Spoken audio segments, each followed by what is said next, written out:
Hi, I'm Jeremy. This is Aaron, Nicole, and Alison. We also had a good amount of help from Vince and Lorena, who's not here today. And the project we worked on, we decided to try to address kind of a very small but important problem in the court system, which is when victims of domestic violence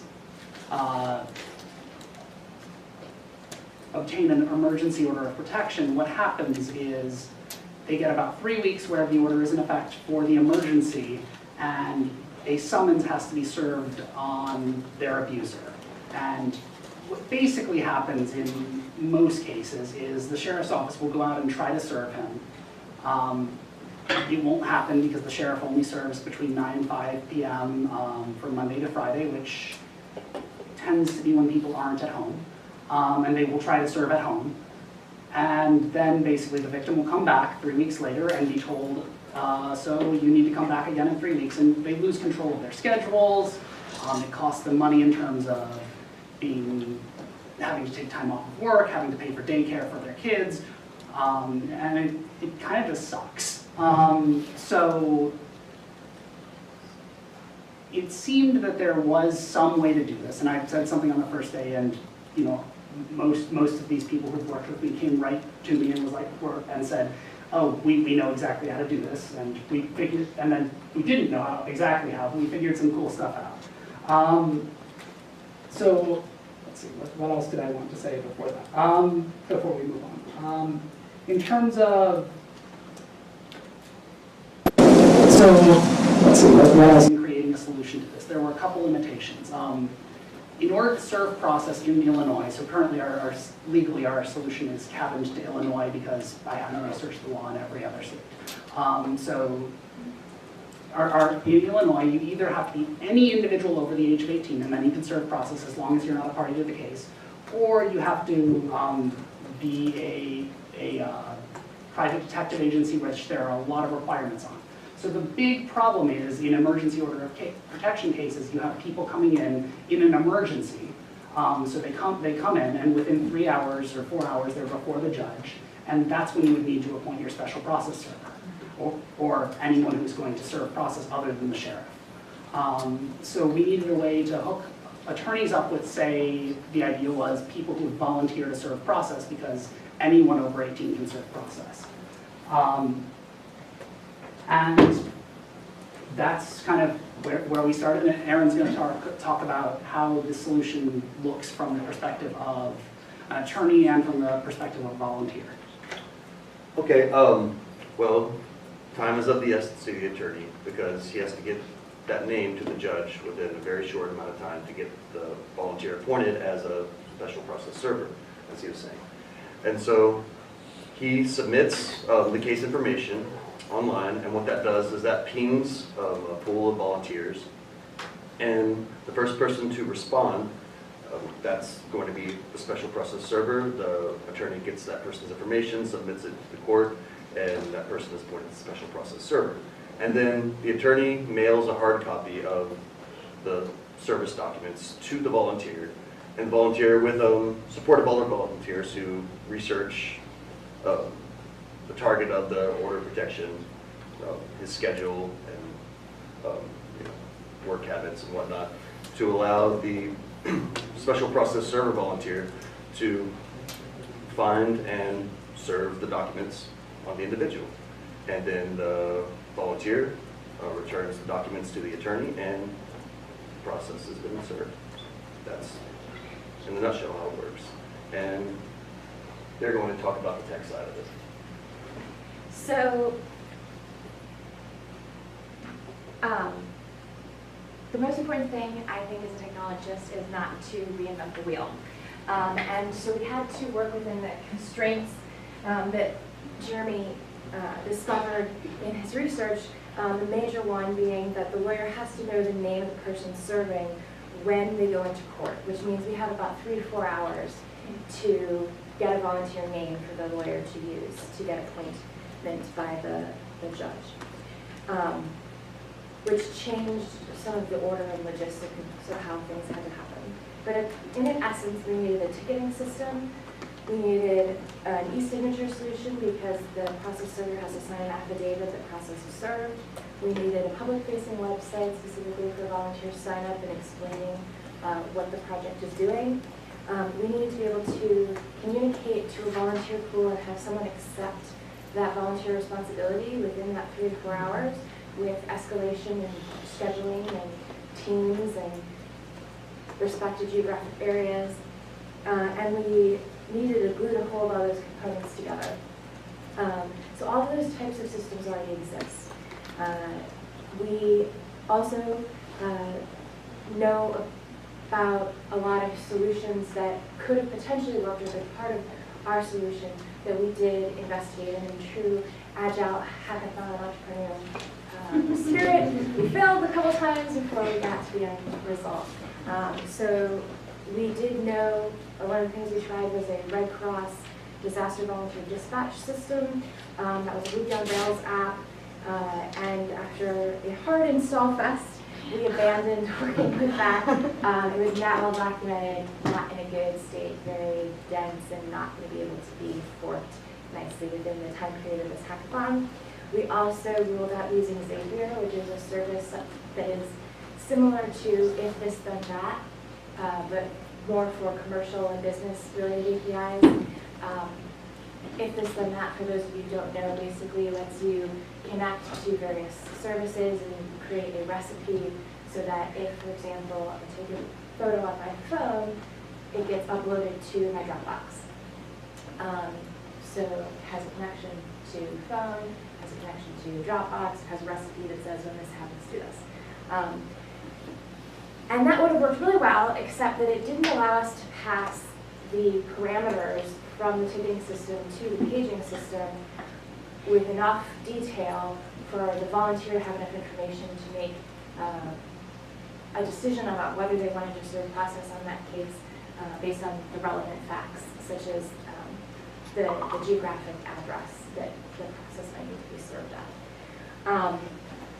So that led to our final solution. So yes, our final solution is still a work in progress. It is a Flask app, which is it's a Python framework. So what we have is so we have this Flask app that ties together the various components that we're using. So we're using FreshDesk API, which is for our ticketing system, and then we're using PagerDuty for our on-call notification system. So we're currently still in the works of hardwiring all those connections within the app. So, but they are integrated at this point in time. We also have a volunteer sign-up form. So, and much information from the research of Jeremy and Aaron. So yes, we have like information that we need from each volunteer about their location, so that we know like, are they within the correct jurisdiction to serve process on somebody, and get all the relevant information. We have some nice FAQs for the attorney side and for the volunteer side, and a little bit more about just why, what the problem is and what our solution is intended to do. So one thing that we are, so here I just wanted to show you, we've already set up a lot of the configuration as well for help desk. So this is the ticketing system that the attorney will be using. So this, like when we, our final product would be that the attorney fills out this ticket, it goes through our app, and then notifies PagerDuty. PagerDuty texts everybody who is on call at that given time. And PagerDuty handles the scheduling for the volunteer for and the notification and escalation of things in that sense. So we were trying to outsource basically as much as possible to make this an easy to maintain project and have it run on very stable software. So here's just a look, just a screenshot of what we set up on PagerDuty. So as you can see, there's some scheduling. So Alison is on call. And then we do have a repository up on GitHub, DV processing, and we have already flagged a lot of our wish list of, our giant to-do list of what comes next and priority levels and what that relates to. Certain caveats that, I guess assumptions that we have made. We wanted to create the framework for this volunteer force to exist. So an assumption that we're relying on is that, well, we could possibly recruit a volunteer force to serve orders. We think that that would be possible, but that's outside of the scope of this framework. So we have the framework in place for that to exist and to exist successfully and to tie together attorneys with volunteers. We also, another, caveat that we thought about was the risk involved in a volunteer serving an order of protection. So Jeremy did some research on that, and only sheriffs are dispatched to places where there's extreme danger perceived and where a gun would be necessary. But we are accounting for that within our app in terms of what level of risk would one be willing to take on. And of course, this also does cabin out any criminal order of protections. In those cases, the sheriff exclusively serves them. Additionally, the current law passed a couple months ago, actually. In cases where a gun is known to be in the house, they will not appoint special process servers. We made a couple assumptions, but I think it's also important noting which assumptions we didn't make. One of the things that I think is very valuable in this solution is it doesn't assume a victim of domestic violence is going to be going out and researching tools that she can use in a situation where she's already completely overwhelmed in many ways, and instead functions, except for the fact that it makes her life better, invisibly to her. It also functions invisibly to the judge. All the judge knows is a special process server by this name has been requested, and the judge doesn't have to deal with it. Another thing that I think makes this very effective is, and one of the reasons I think I was willing to think about it at all, is if you appoint a special process server, the sheriff still tries. So this is a no-cost solution to an attorney who says, you know what, I want to try something extra for a client. And multiple attempts. Yeah. Multiple attempts to serve. That's another reason why we pursued this. Thoughts, questions? Is there a component built in for conflicts of interest, especially in small towns or rural areas where there's a high likelihood that there may be someone who knows the abuser or maybe a witness in the case? And that's exactly why we wanted to make sure that the address of the person who is going to be served and the name of the person who's going to be served is provided to the volunteers so that they can make a decision based on the information they have if they want to serve that, and they can decline. That's great, and I think conversely, that you may have instances of someone who's affiliated with the adverse party in the case. So I'm sort of trying to assess that. I mean, so the law says that the requirement is over 18 and not party to the case. So there is no legal issue there, but I think that there's a huge practical issue. Some amount of self-sorting is probably necessary. Have you gone through different problems with, you're having to reveal a fair amount of information in this forum before you get an order, right, before you've even sought the order, as far as to whom this information would be available? Like, how would you limit? So I'm not sure I follow the question. Well, so would all the volunteers on the site see this, and someone would step forward to volunteer based on each individual case? No. Or is it... So what the ticket system sends out, I'm using the right system, right? Okay, so what the ticket system sends out is an email that says, you have been requested to serve process in a case before date 3 weeks from now. If you are available to serve process at an address on such and such a street, please reply to this email. And then once they've committed to do it, then they get more information. And it's also only going to notify people who are eligible to potentially serve that based on geography, level of risk of the person they would be serving, and potentially other factors long-term as well. I think you may have touched on this, but there's been some recent changes to appointing special process servers here in Cook County. Well, it doesn't say that. It says counties with populations 3 million or more, which means Cook County, yeah. And that has to do with the content of the order. So I think that if a certain remedy, I believe there's 3 remedies, but if any one of those has been ordered, then you're not eligible to serve the order of protection. I think you alluded to that with the weapons. I thought it was only 2, but I need to go back, or maybe 2. I'm thinking of 2 of them as combined. Yeah. But the requirements are you need to take kids out of the house, Right. and you need to confiscate a firearm. And then the other one is exclusive possession of a shared home. Oh. So that may, you Yeah. know, this is a Right. really interesting idea, but I know that Yeah. particular remedy is frequently awarded. So even, It is. Yeah. the number of orders that would be eligible may not be a huge, huge number. Hard to say. Yeah, it's certainly a problem, but But for statewide purposes, it's really interesting. Any other quick questions? Yeah. Is there any kind of vetting of volunteers? Is there any, like, we hear all these things about Uber drivers not being properly vetted. Is there any kind of vetting that serves as some database and just looks for any red flags in it? so we haven't set it up. That's probably something that we look into before real-world implementation. Another thing is certainly we have some amount of like waivers and releases, but beyond that, I mean, it's no. I don't think it's all that different than it's anyone over 18 can be appointed.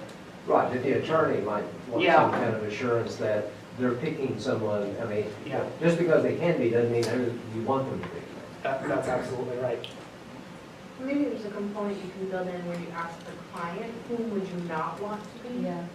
And then you just add those names in as you're excluding, when you're sorting the volunteer option. To avoid the conflict of interest. That's a really interesting idea. I saw that you have posted what you've done so far on GitHub. Do you have a plan or idea of how this might go forward to another stage? Yeah, well, you want to talk? Yeah, so we have the issues laid out. We have all of the thinking and the logistics is in place. All the technical components are there. They're just the wires between them need to be connected in the right way in order for it to be a technical solution. And then the other piece is a nonprofit or some kind of agency that will pilot it and handle like the volunteer training, recruitment, waiver stuff. But I think I have the first potential volunteer lined up already. I think this is actually, like, in terms of all the other hackathons I've ever participated in, I've been a project for, this actually has the most feasible continuation I've ever seen. Any final questions? Thank you.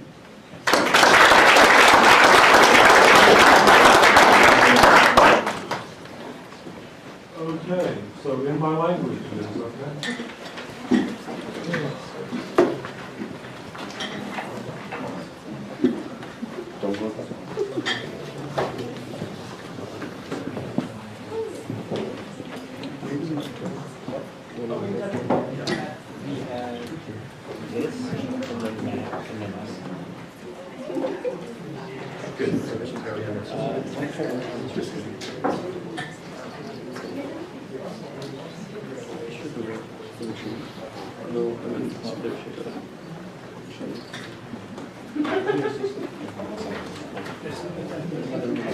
I guess we should start by introducing ourselves. My name is Janet Rosas, and I'm a core advocate at Between France, a domestic violence agency.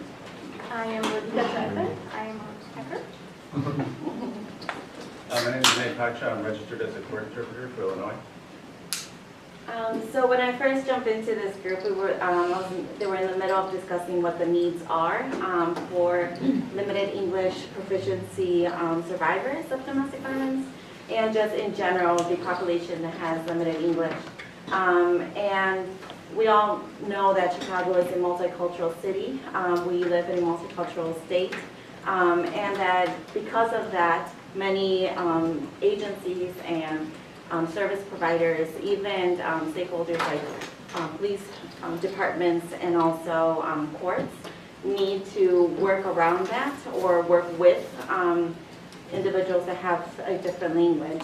And so yeah, so we were working on something that can provide that, can connect resources to individuals that need interpreting or need services in their own languages. Yeah, I'm glad that what I spoke up earlier today, I didn't hear a group that specifically addressed language, although I heard it come up in the intros at the beginning of the conversation. I heard it come up at least twice, so I thought I should raise my hand and make a thing out of it. And thankfully, there was around maybe 7 to 10 people joined up in the first start of it. So we knew that language had something to do with the issue of domestic violence when going to get orders of protection, or even when just telling your story to any kind of official or law enforcement. So that's kind of where we started. We knew we had some skills, and And I guess that's only 2 of us were the technical people, you know. But we just went to work on it, so. And we benefited greatly from having her on site, and I think we selected a couple of ideas that would be really useful for a DV survivor or potential survivor. I don't think that visible here, but those are like the main ideas that we tackled. We said we'd like to, thank you. Well, I guess the main idea was find resources, and that's what this map is focusing on, find resources. While we haven't implemented it, we have the idea and we have the scaffolding, and we're planning on having a work group to complete it. The idea is you can select your language, and based on that you can select different types of services. Say you want to, like the main focus was finding the closest DV organization. The map will show you within the zip code or probably the neighborhood how you can contact those. The map would also be able to show you the closest courts, police stations. Down the road we'd like to have other services like workforce, libraries, special education, so many things that could be integrated into this map. But starting with DV sessions with like the most urgent needs. Secondly, the other features would be more information, like focusing more on information that you as a potential survivor could really benefit from. One would be safety plans. What we meant by safety plans is when you try to reach this app based, via your phone or your computer, you leave a track, you leave a history track on your browser. And this will tell you like how can you sort of make your visit to the site not visible. So that you're not, how do I say this, you're safe and there's no suspicion or there's no further penalties or whatever within the household. If I can just jump in addition to that, a safety plan is also kind of like a checklist of things of what's happening to you right now. Is this something that's urgent? Are you in a, let's say, in a very in a dangerous situation right now? What are some of the steps that you can take? So it would go over what your safety risk or safety assessment is, and then provide you steps on what to take if you're willing to take those steps. Yeah. So, or just to think about ways to keep yourself safe. For example, if you feel that at some point, because of a fight, you know that in 3 days something's going to happen, and you need to make sure that you are going to keep yourself safe, making sure that your phone is always charged. Even though that's something that we can all just think about, if you have it in a list of checklists of things that you need to make sure you've done, kind of refreshes your memory in that and keeps it on top of your head. So those are kind of some of the safety plans that are going to be in there as well. There's something I wanted to add to that also we had in mind that agencies being able to use this as well, at least for getting to their neighborhood's contact information for a... Yeah, so this isn't just for survivors of domestic violence or it's also for agencies. So for example, if I'm looking for a domestic violence agency that's closer to the south side, and I don't work in the south side, I work out in Rolling Meadows, but somebody for some reason ends up in my courtroom and they start asking about where's the closest domestic violence agency or center, then I can look into this map and find where it is that's closest to their neighborhood. This is something that's not already out there, even though it sounds like this is maybe something that should be out there, right? But it's not, and so this is going to provide that platform or that easy access to more resources for agencies to use when they're assisting other survivors. Other things that we have in here is the right to an interpreter. So that was kind of one of our biggest points when creating the app, is that when you go to, like, let's say a courthouse and you're looking for an emergency order of protection, as a court advocate, I speak Spanish, so I can speak to someone that speaks Spanish, but I don't know Polish. And even though I may have an advocate that speaks Polish, if that advocate isn't there, then how can we access resources that would assist us with interpreting services? And so that's where, as an agency, I can use that. But as a survivor, they can go in there and find an agency that does provide Polish, and they can go directly to that agency. Just another side of that coin is if it's Spanish, either way, having to talk to somebody who is taking the training, to someone to speak and understand so as to translate the meaning of legalese, that's important. Things that are happening now, like having the children translate, or worse off, the offender, if that's the only person who knows how to speak both languages to any capacity. And that kind of takes me to another source that we have would like to have in here, is to have a list of definitions that are translated into another language. So it's for me as an agency to be able to use that, to use common language in whatever that other language is. But also it's for the survivor to educate themselves and knowing what language is being used in domestic violence. If they're going to this site and they're reading the definition of domestic violence and they see that something that they've experienced is listed under domestic violence, they're going to be able to associate to that. So it's an educational aspect of it. And the final one is the The final. And then we also have the process of obtaining an order of protection in here, and it would be in different languages.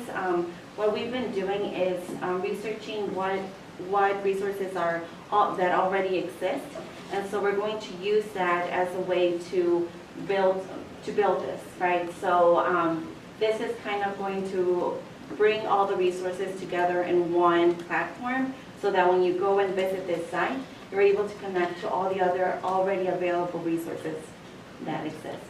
I just want to add something, because I was associated with this project. It won't impact my neutrality at all.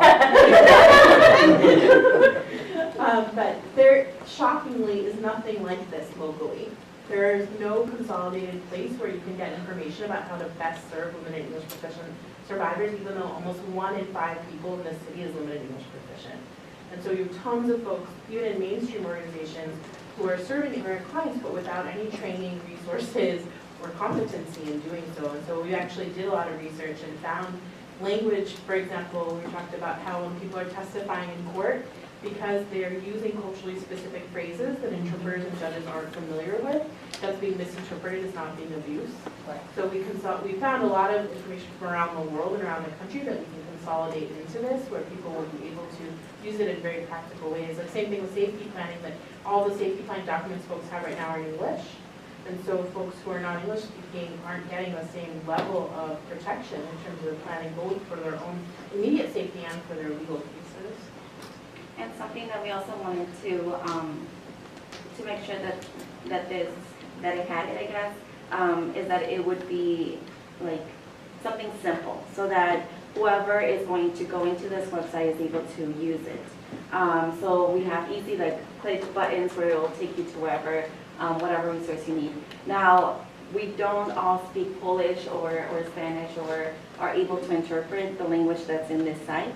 But because of that, we're trying to implement pictures. Some of them may be like, for example, a flag of Mexico will then, someone that's from Mexico will click on it knowing that they're going to go to either a site or they're going to get referred to an agency that has Spanish-speaking providers. So, yeah, so that's part of what we would like in this. Yeah, we have plans for the future to continue building on this. We have discussed establishing a work group. We have discussed also bringing this up at the Chai Hack Night. There's also another hackathon coming up, and we're proposing, maybe we'll get in. The app is set up as a Ruby on Rails app with Bootstrap. It has we've created the scaffold. We have a domain, inmylanguage.com. So it's all ready to go. Yeah. And also a little thing about the name of In My Language, we didn't want to be too specific to DV, even though that's what we're focusing on tonight. But In My Language, it's kind of friendly to you. It's going to be in your native language, so you're going to go into this looking for services are in your language. So meaning that it's not just going to be DV services, but we're trying to eventually later on maybe expand on this. But right now, what we're focusing on is domestic violence. Questions? I like the name. It kind of reminds me of like the In Her Shoes stuff. It's really familiar to people doing DB work. So I really like that. Nice. Yeah. But that is just a very easy, very approachable domain. Yeah. Yes. You could buy domains, like the same phrase in other languages. Oh. Yeah, thank you. Good tip. Other questions, comments? Yes. How did you pick the areas to focus on first within domestic violence? It took a long time, I think, a long deliberation. Definitely brainstormed at the beginning, and everything went on the whiteboard. I think we wanted to really have a map because that's very, if you're going to a site and you need to find an agency, it's right there. And you're able to just search and be able to click on it. So everything is going to be almost in the first page, and then whatever your need is, you're able to click on it and go there. I remembered it did take us a while after we got everything on the whiteboard to just like look at it and be like, oh, now what? It's just we filled the board, but now we don't know where to start. So it took us a while just to get to the point where like we should start somewhere first and not tackle it all at once. So I remember that. Question back here? How do you guys settle on agencies that are by definition secretive about their location, or they don't want to put their personal information out? Yeah. It wouldn't come up as a dot. Yeah. So it'd come up as a region of Chicago. So like a neighborhood, for example, Pilsen will be highlighted, and there will be like an agency is there, but you at least know the neighborhood that it's. Yeah, and the contact information will go as far as a name and a number. Which is all we can actually have. Right, and because there, frankly, unfortunately, are not that many agencies right now, and they're pretty dispersed geographically, so there's not a huge issue in terms of a concentration of agencies in one neighborhood. Definitely more neighborhoods then.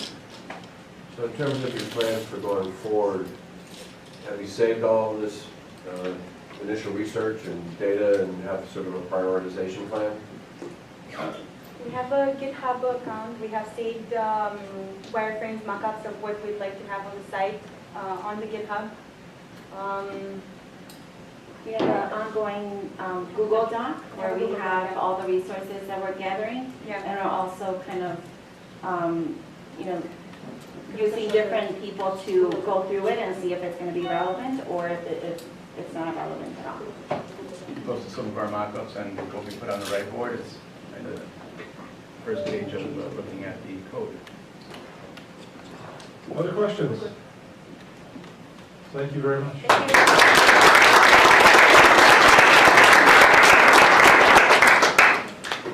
Matt, I believe, is up next.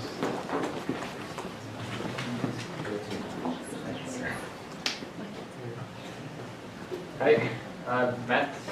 I'm working on a project that's actually named Met. I couldn't figure out a clever name for it, so that's what I did. So I kind of want to start out by showing kind of the de facto website that people go to look for locations nearby. If I can find it. One sec, sorry, this is not prepared. Thank you. You want that one? Right.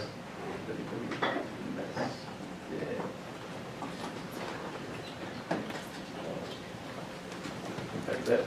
Okay, so this is a site that's used by a lot of people. They go to here, they type in their address, and they get a list of facilities that they can go to for help for domestic violence or similar. So, for example, let's go to Chicago. Loads of lists, 58 locations, cool, right? That sucks a lot. It really, really sucks. Because, like, you have no ways of knowing exactly where something is. So, like, you can't, like, for example, what is this? Can't read that. I don't know where that is, point is. So what I tried to do was basically, or what I did do, was take every single location that this website carries, and I mapped it. So the way I did that was basically I went to like each site or each location, and basically took the URL and then did some manipulation with that. So I'll go ahead and show you guys, and I'll explain why it's in a demo state and what the end goal is in a second here.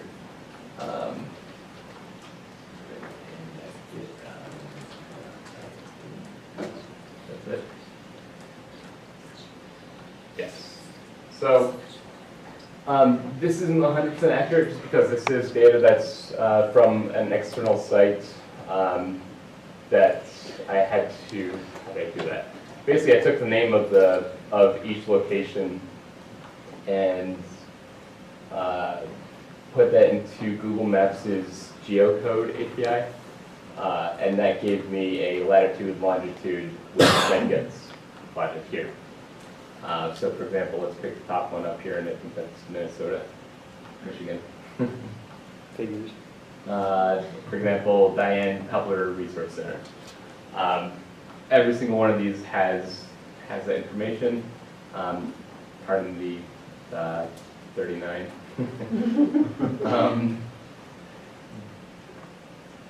What this is and why I wrote this, this is not for my site. This is not for a site that I would personally manage. This would be for some other person, some other app developer, some other website.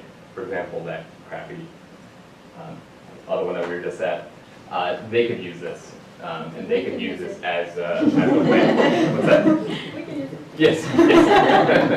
Yes. So what this is for is then, so someone else could take this and they could use it to say these are the areas local to you. It doesn't address your issue though with like the secret locations. Whatever's public is what's available here. The solution I was thinking of for that was basically saying, here are the numbers of nearby locations. Call them. It's better than not having anything. So because you have one choice, you have the potential for many other choices after that. So it works pretty well. You can see it has some in Hawaii, even over here. The Dominican Republic. There's one in UK for some reason, and India. So that's about it. It's not much to show, just besides the fact that all of these, I think it's something like 2,400 of these are maps. Oh my god. It was not easy. The website that I got this from, they are not very friendly with this sort of thing. And then another issue I had was that Google, they only allow you to do a certain amount of requests per run.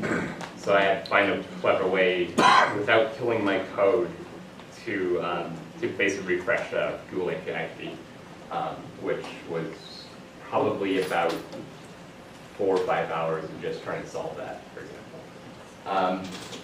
Trying to think what else. What it's running on top of, it's using something called Folium, which is a JavaScript library that works with OpenStreetMaps. And it just creates this JavaScript-based map. I think it's Open or WebGL, could be wrong. But you can zoom in, you can see exactly where, you can see what buildings some of these are at. A few caveats with this is that because it's using multiple layers of abstraction and then kind of resolving from there. So that resolution from that large abstraction has a chance of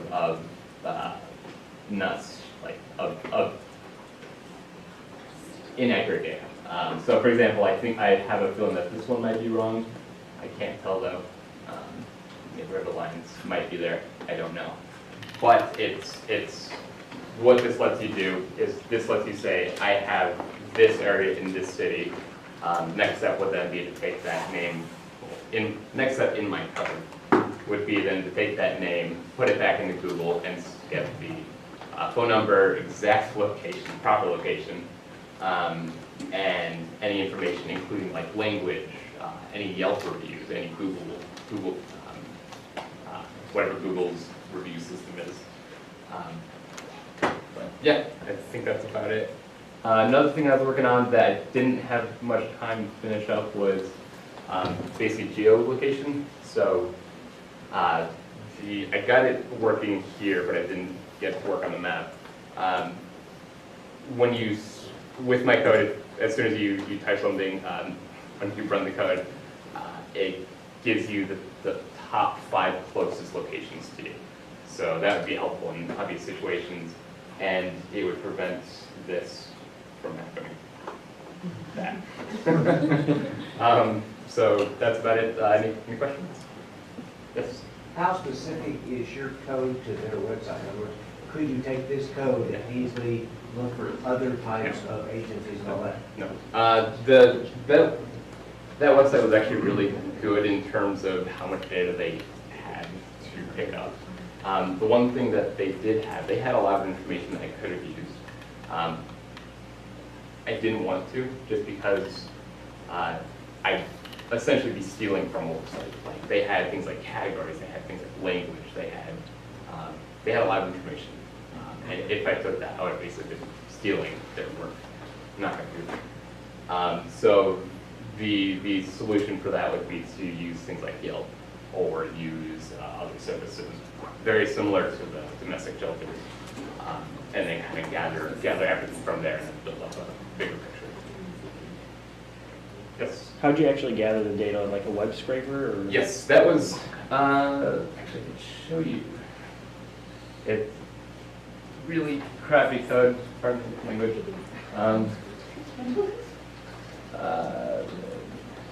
It's a hackathon, it's not a... You don't expect perfect code. Yeah. Bring that code up. Let's analyze it one by one. So here's the bash script I wrote. It's all it's doing is it's basically it's doing wget and then doing some really janky regular expressions stuff. Some odd stuff. Oh, sorry. Oh yeah, because we want to see those red X expressions. Never know. Yeah, so look at that. Oh my God. It was either I write an HTML/XML parser or I just do that in 5 minutes. Yeah. Oh God. That's pretty awesome. I'm that guy. So is your plan to do like multiple scrapes, to get the phone numbers and yeah.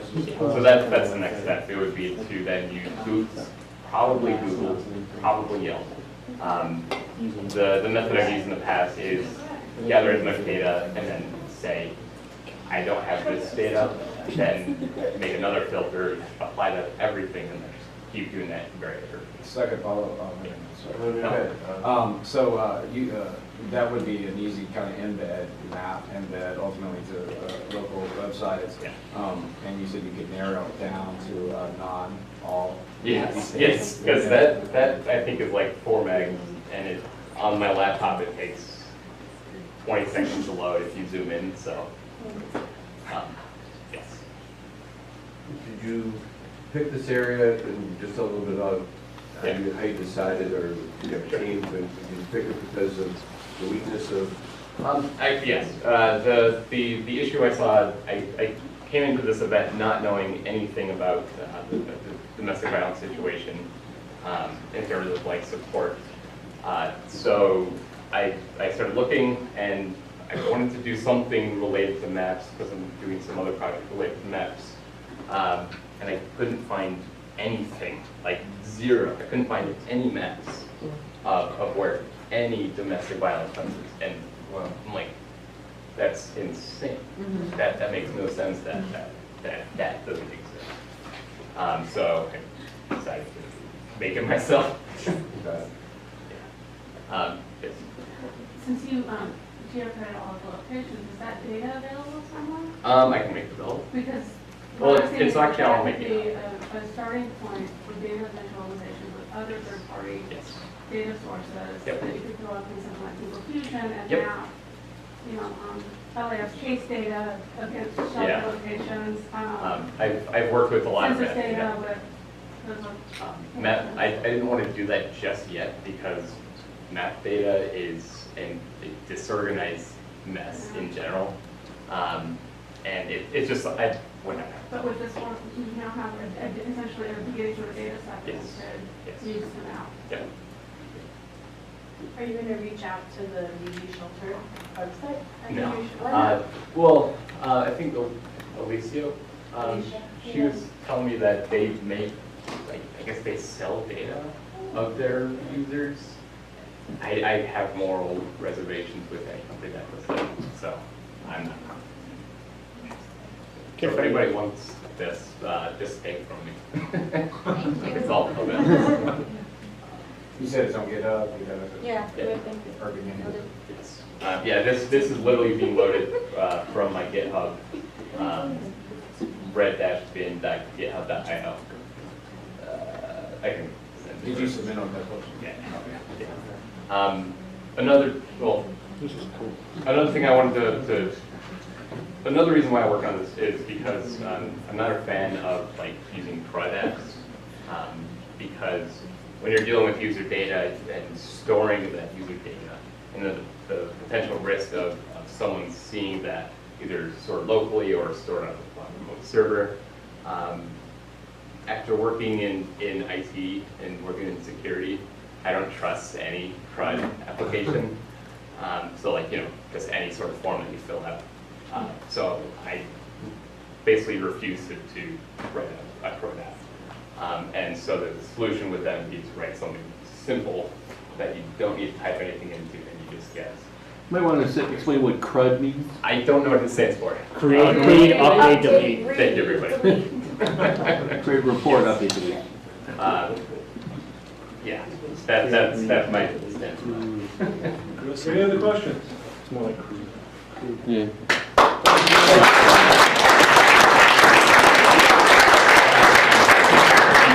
I believe ProCal is up next.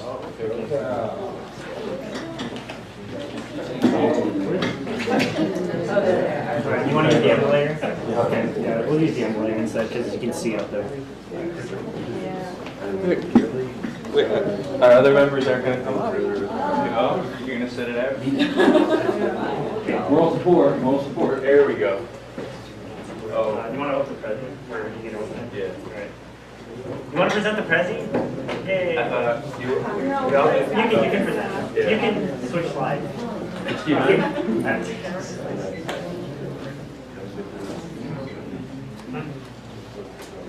Is the Prezi up? Yeah.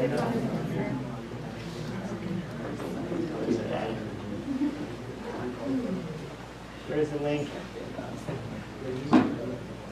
Where's the link? The Prezi. Oh, so many things. Like this is computer. Look at this. Yeah.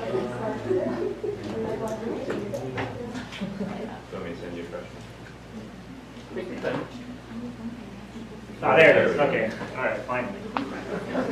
Panic. I was like, where is it? Is it present?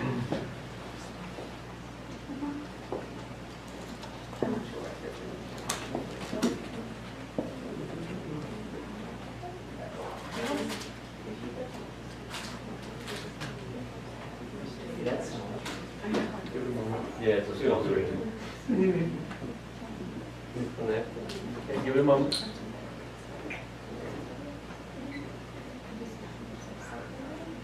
Oh, yeah. Nice, okay, that works.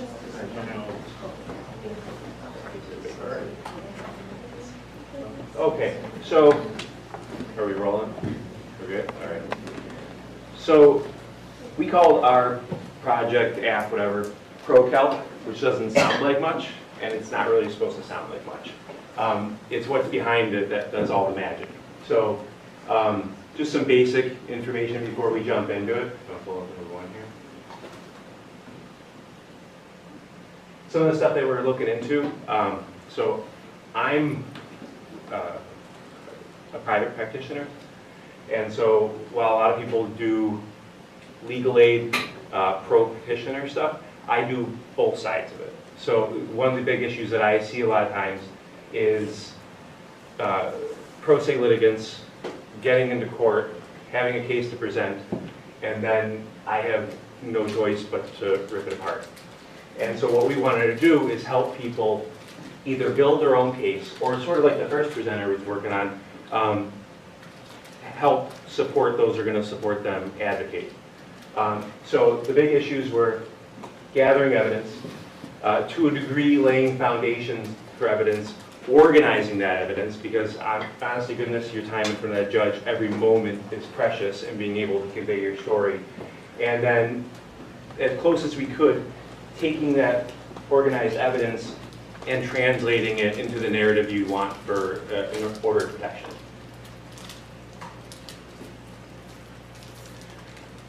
Some of the things that we looked at: limited English, limited understanding of technology, and then some of the privacy concerns.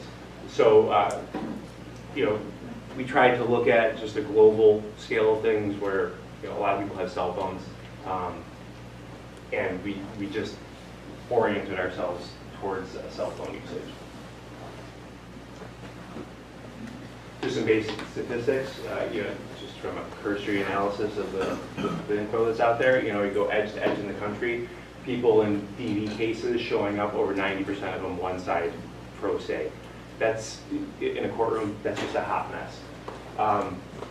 And it goes across, and we all understand, and it's almost cliche at this point, that legal services are strained. You know, they don't have the resources to be able to do it. And I don't know how, you know, I know we talked about two big jurisdictions here, but between Illinois and New Mexico, Illinois now has the big E where you can do unbundled legal services. So a lot of stuff I do for people that are pro se litigants, where everybody has a finite amount of cash, but especially for a lot of people that are going into these cases that would otherwise go pro se, to be able to offer unbundled services and coach them, if they can get that information to me where I don't have to extract it and spend more time, which, you know, in a cash nexus equals money, I can take it and then regurgitate some information to help lift them into court.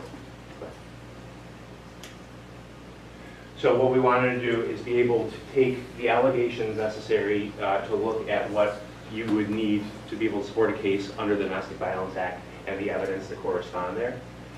Just give some basic information on definitions to help educate them the best that we could. And there's always that ethical concern that you don't want to be able to give legal advice, obviously. And then do sort of a case builder. And we understand that there's other apps out there that are doing things for case building.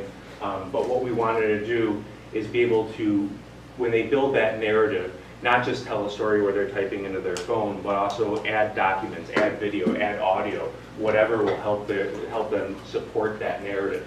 So, yeah, and be able to transmit that information with relative ease. So, you know, anything from taking a snapshot of a police report on the sergeant's desk to a video of somebody, you know, transporting you to the hospital before you make that report, you know, and being able to tell that story. And there's going to be a difference here between, and this is one of the issues that was raised before, admissibility and relevance, right? So not all this stuff is going to be automatic evidence admissible in court, but it helps refresh a recollection, or it helps somebody else understand your story. And there's nothing more intimate than being in that car ride with them, or being at the police station, or seeing the house or seeing the children as they scan the damage afterwards. And here's ProCalc. So before we get into the nuts and bolts and all the good stuff that happens in there, what we were really looking to do was to create this app that wouldn't be just like a big, red flag on your phone. I have cases all the time where, one of the biggies that people go into is somebody else, just spouses or boyfriends or girlfriends in general are always meddling on phones. And so they go onto a phone and they're messing around. The last thing you want to see is something that says like, get my abuser app type of thing. So what ProCalc does, and there is a limitation here, and we'll discuss this at the end, is to be able to take something that looks fairly innocuous, download it onto your phone, and then once you do the initial very short setup, flip it, and it suddenly becomes an operable calculator on your phone that with the correct inputs will then go into an app that sits behind it and allow people to work on building their DV case. All right, that's me. Okay, so let's do this. Ah, no. Get out. Yep. Yep. All right. Now let's go to here it is. Okay. You want to pull up the underlay? Sure. Can you just have a box? Oh, it's over there. Okay, so we built an Android app currently. Splice them.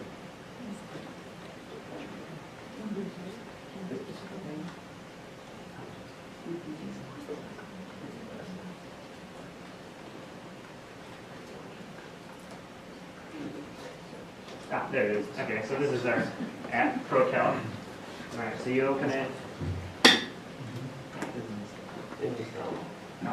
Okay, so you run it the first time, and it tells you its true intent in this sense.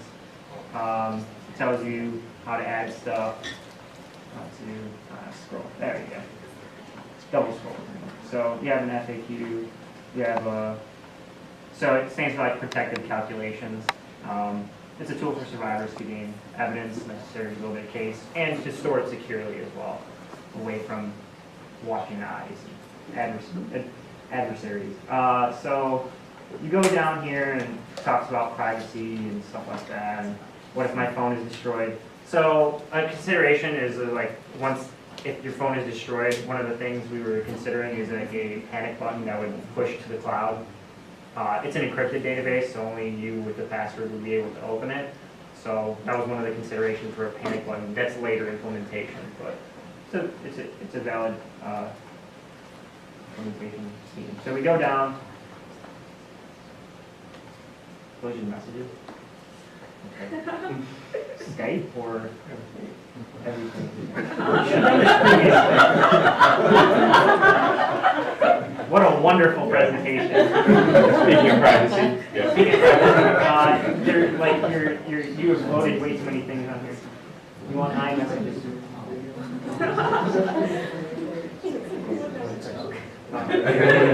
I am not a MacBook user. This is unfortunate. That rolling wheel of death. Skype is evil. Okay. Okay.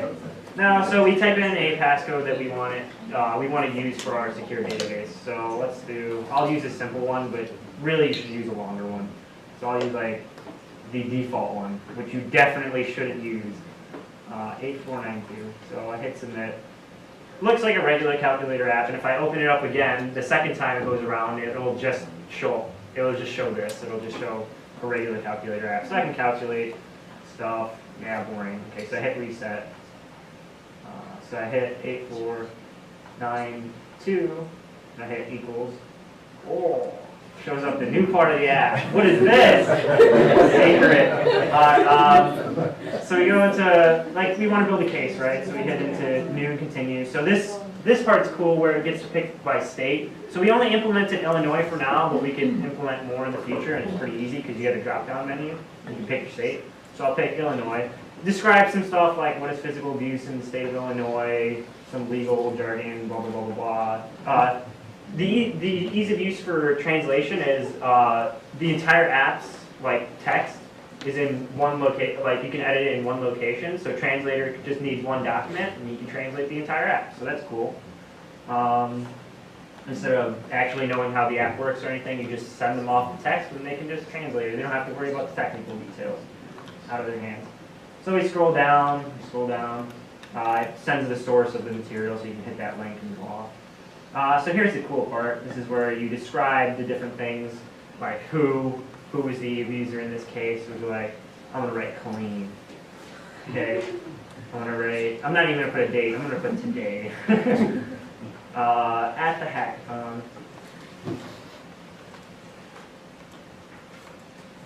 And what happened? He blew me away at the hackathon. Careful. Okay. So I scroll down. I can add photos. So it goes into my gallery app. So the emulator doesn't have a proper camera, so it has these weird green text, but I can add that photo. Actually, it didn't select. I'll just close.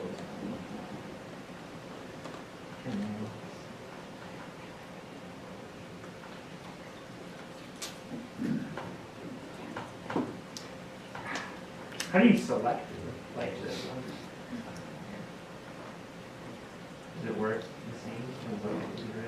I can also bring up my phone to show it. Like you can select a photo. Ah, there you go. Okay, so you can select multiple photos. You hit open. And it pops up right there, showing you the ones that you're gonna put into the database here. So then you hit save allegation. You save the success. You go back. Ideally, it would go back to like the main screen when you hit save allegation, but now you can retrieve the case. So now you can retrieve the stuff that you input for this case. We're going to implement like timestamps and then also retrieving the photos from the database. That's the hard part because we have to get we have to convert the images to bits and then like encrypt it and then decrypt that bit stream and put it back in. So that took a really long time. But at least we got the text working for now. But we use SQL Cipher, which uses AES, which is a really good encryption platform. So yeah, that's what we did right now. And one of the big things too is for the data entry to just leave it sort of open and fluid, because like a when, a lot of times it might be reoccurring, or it might be while they're thinking of something that happened to them yesterday. Wait a second, that happened at Christmas too, or around Christmas time. So we talked too about sort of a sort on how you would probably want to lay those out in a petition, but balancing that with recollection of the events, just to leave this stuff as open as possible and give people fluidity to be able to tell their story. So like ease of translation, security, obviously like hiding in plain sight, so it looks like a calculator app. Nobody's going to really look into that. And even if they looked into the file for ProCalc, they wouldn't see anything like misleading. Like they might see a database in there, but like they can't open it. It's encrypted, so it all look like garbage anyways to them. Yeah, like future considerations is like a panic button. So if they're in the app and reporting something, they can swipe, for example, and then it would ship off to like a Spyro cloud account, and like it would be there. Yes. Once you've taken a picture and put it in the app, can they then delete it from the gallery? So that was going to be a consideration. We could either force delete, but I wouldn't necessarily want to force delete. I would put in like a advisory to delete any personal or like sensitive info off of your gallery, so you don't store it on your phone, because like if somebody just opens your gallery, they see the photos. It would be like an advisory, like it's stored in this database encrypted, but it's not encrypted in your gallery. Right. So remove it from your gallery if you think that this could put you in harm's way, for example. So you said there are other apps out there. How is this an improvement upon?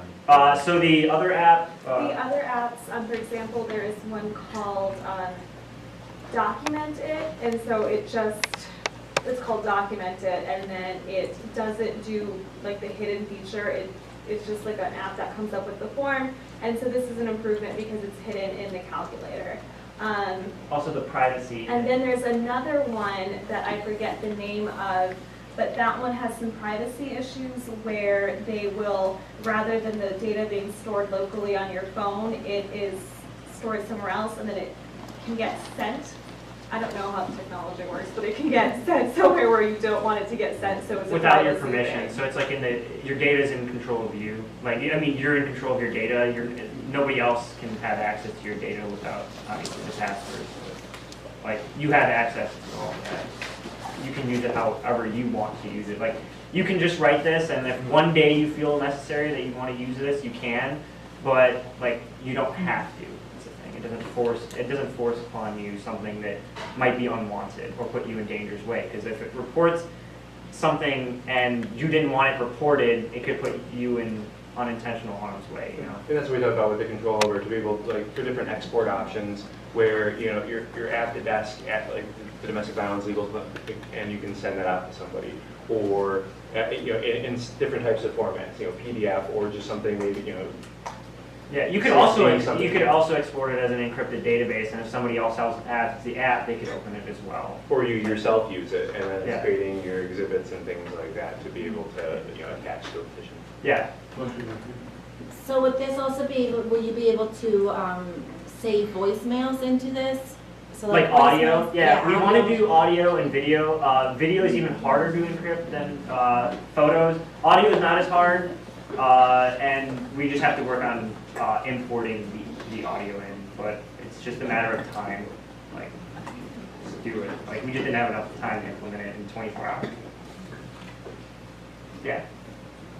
So I'm just curious in terms of the rules of evidence and how that intersects with the photos and the audio, for example. How would you modify that depending on the jurisdiction and what the rules of evidence might require in terms of authentication? And we talked about that too, and one of the tricky things is, you know, and not to give like a really crummy answer about this, but it's going to be one of those things where it may be best to discuss this with an attorney or somebody else. From what I know, at least being in the domestic violence courthouse in Chicago, anything goes. And so that's helpful, right? But you don't want to bank on that. You know, you don't want to bank that OP on that. But to be able to, without giving somebody necessarily like a script, you could potentially give some pointers on, we talked about this too, adding commentary to the photo. Yeah, like, you know, feeling and stuff like that. But also if it is a photo, to, you know, when was it taken, where was it taken, what was it taken with, things like that, and that would help lay a foundation without them even knowing it. Right. Yeah. Any last questions? So would this be an app that you have on your phone only, or is it also a website where like you can go in, log in, and see all your documents and stuff like that? For right now, it doesn't have cloud integration, so it wouldn't be web-based. We did that for security purposes. Okay. The emergency button would probably use an export function to the cloud because locally is more secure than having it in the internet, just in general. Like, you have to trust. Ultimately, you have to trust the service provider, the server, and all the people maintaining that. They're not doing nefarious things with your data. So, especially in things like with domestic violence, like, you want to be really secure with the things you care about. Especially if you're building a case over Yeah, a long exactly. period of time. Yeah. Okay, last question. Yeah. Oh. Do you have any way contemplated for people to migrate their data when they upgrade their phones? Yeah, so export of an encrypted database would be the next step function. Yeah, and import it, yeah. So then it would be to cloud if they didn't want to. No, they can. So you can export a database to like an SD card or something, or email it to yourself because it's encrypted. So it doesn't matter if it's sent over an email. Like nobody's, even if it's in a really crappy. Sorry for my language. If it's in a really crappy platform, such as email, that's not secure. It's encrypted, so it doesn't matter. Like they can't open it anyways. Plans for going forward? Emergency cloud integration, import-export function. More states, all that jazz. More states, yeah. And then Translation. Any team building that you've done to take that through, where you might go? We have GitHub, and hopefully maintain it. Like, it's always the hope, you know. Thank you. Thank you. All right, thanks. Okay, we have two more. Really good stuff so far. Navigating, yes, very well.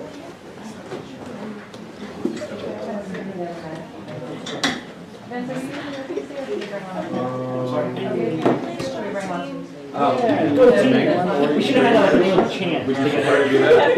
Like we, you know, Butler John over there. Set up. Oh, yeah.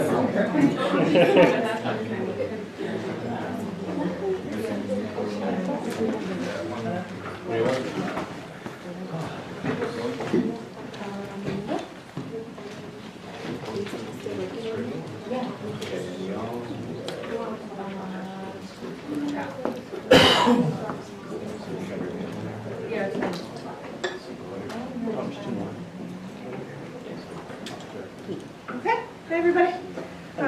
So we were working with the option, the idea of trying to build a structure that families can go to when they are starting out or are somewhere along the process with child protective services. In Illinois, that's known as dcfs. It's an acronym you'll hear us say a lot. To give you an idea of who we are and work, I'm Caitlin Ramsey. I am a domestic violence advocate with Sarrazin. We're not a shelter, but we do work with DV survivors in the metro area all the time. I'm Shira Hammond. I work for a company called Creativity. I'm a software consultant in the .NET space most of the time. And we also had a couple of folks who were part of our team. Have you used their full names? Yes, Lauren Miller, also an advocate. She's at court, whereas I'm sort of everywhere else but at court through Metropolitan Family Systems, Metropolitan Family Services, excuse me. Sally Kolb is an attorny with Land of Lincoln, so she was a huge resource to us because she works in 14 downstate counties. So could talk a little bit more about the process. Is substantially different when you have less services, less options available once you get out of Cook County. And James Champlin, who is also an attorney, but at the Chicago courthouse, domestic violence courthouse, through Domestic Violence Legal Clinic. And then, I'm Gwen Daniels, I'm the technical director at Illinois Legal Aid Online. So what our goal was to have basically a flowchart that individuals could plug into wherever they were in the process and get more information about what would be coming next, about what might be important next steps to take. Our ultimate goal is to have pros, cons, and options for a variety of different things that might occur. So something that happens in a decent number of DCFS cases is that someone other than you made a phone call and reported that you were neglectful or you were abusive to your children, or that your partner was. And that always happens, that someone makes a call, oftentimes it's someone else. And you don't know about it until somebody's knocking on your door saying, I want to come talk to you and your kids. And that moment is terrifying and confusing, right? But more so for a domestic violence victim who may not be safe to tell everything that's happening. And as we've learned over time, unfortunately, the very fact of them being a victim can put them at more risk of their children being taken away from them, sometimes even taken away from them and given to their abuser who has been perpetrating violence against them. And what we wanted, like I said, we wanted to have something that they could plug into at any moment in this process. I'm trying to make sure I have everything that we want to say. So we start at the very beginning. Can we go to the site? Yeah, site. What we've created starts you at the very beginning. You have the ability to talk. If you think somebody called DCFS on you, you have the ability to think through what are the first steps, second steps, third steps I might want to take. And we talk through a couple of ideas. Even more primary than that, which is why it's higher on the screen, if you are in an emergency right now, right this second, anytime, you know that you've got the resources here. And we always have an escape hatch. Most sites that serve DV folks do have an escape hatch of some kind. Ours takes you to weather.com so that if your abuser's looking over your shoulder, you can get out quickly and easily. And then if you could scroll down for me, Glenn. So talks you through things you can do if you think someone called DCFS on you, and if DCFS is called but the report wasn't taken. One thing that sometimes happens is a victim will call because their abuser has been doing something abusive to the children, and they would rather call DCFS than call the police. And it talks you through if you called, if someone else has called, but the report wasn't taken, what might happen.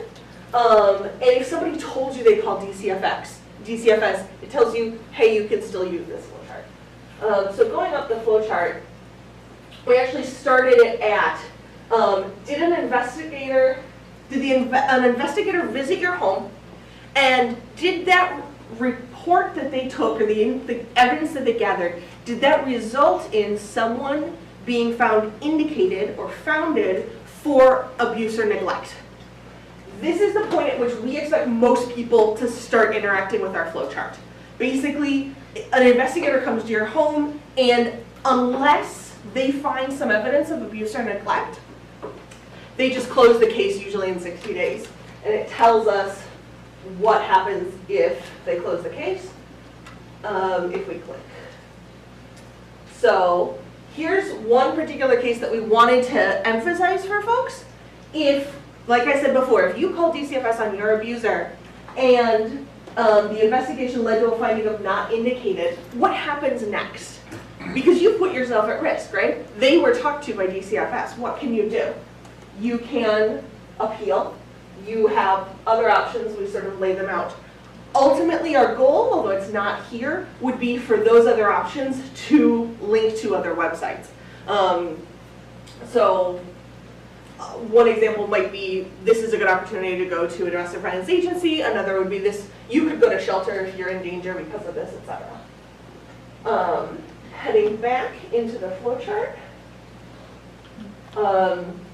Something else that we wanted to put in is the idea, are scrollovers. So basically, a lot of terms that have to do with DCFS are confusing, and we wanted this to be accessible to a really broad range of audience, and folks that have the lowest level of internet use knowledge. So one of the things we tried to do was have mouse over text so that if a term would be unfamiliar, especially if it would be really important going forward, you could get a refresher. What does this mean? Or get a first introduction to what does this mean.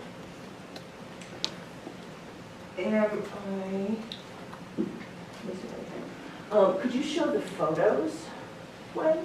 Yeah, the best one.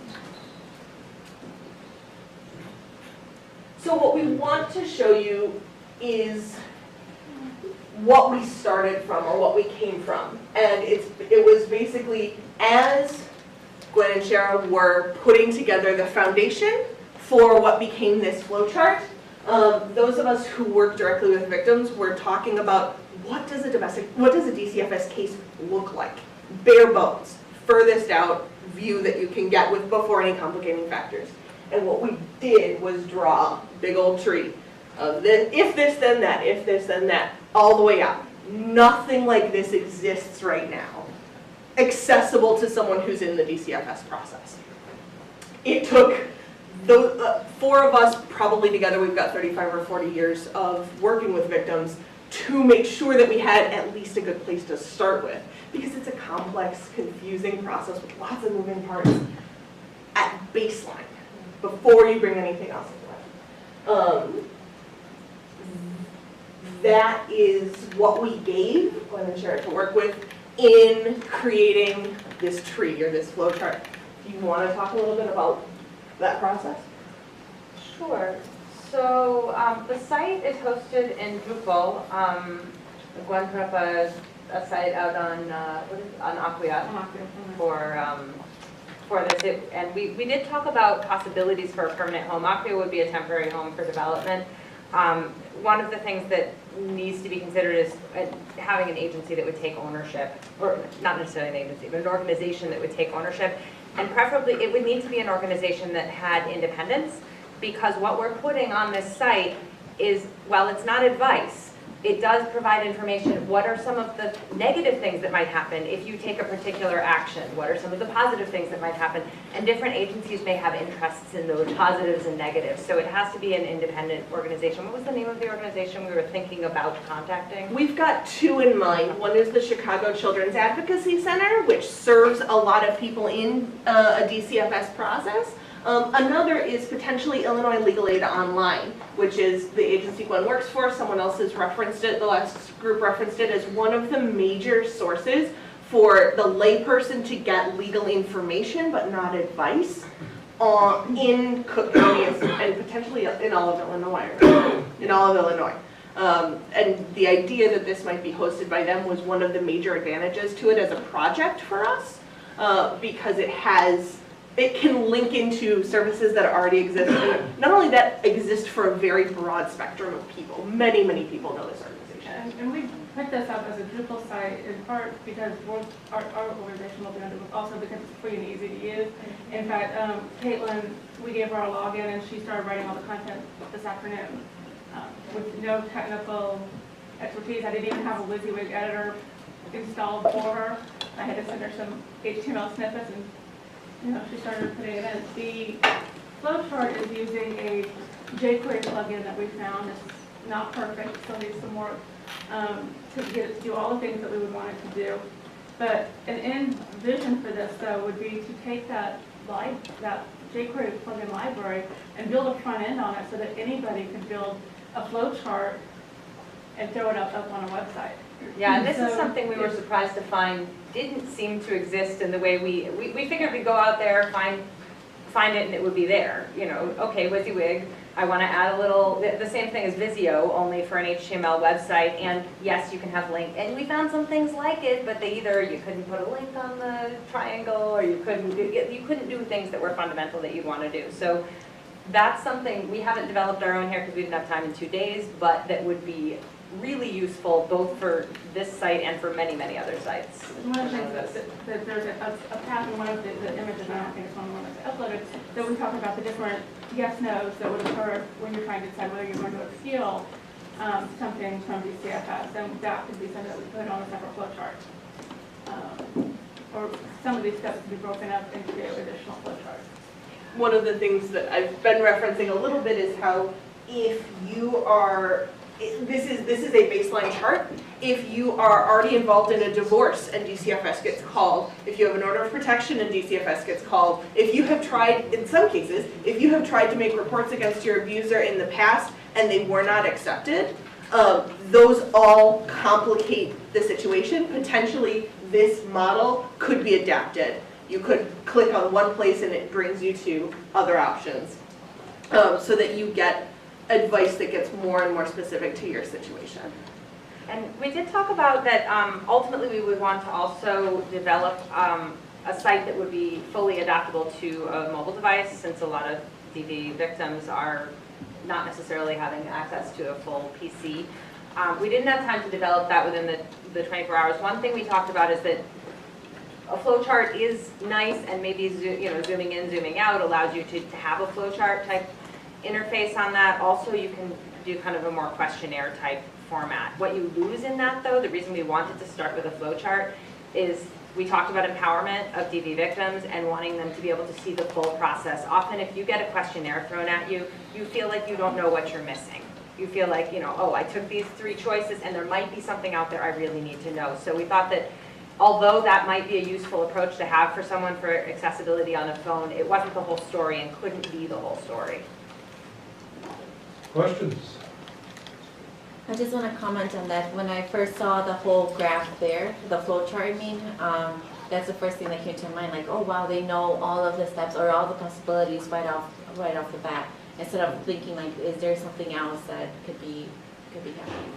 Yeah. And this library that we picked actually has the interactive feature versus just showing the whole flowchart.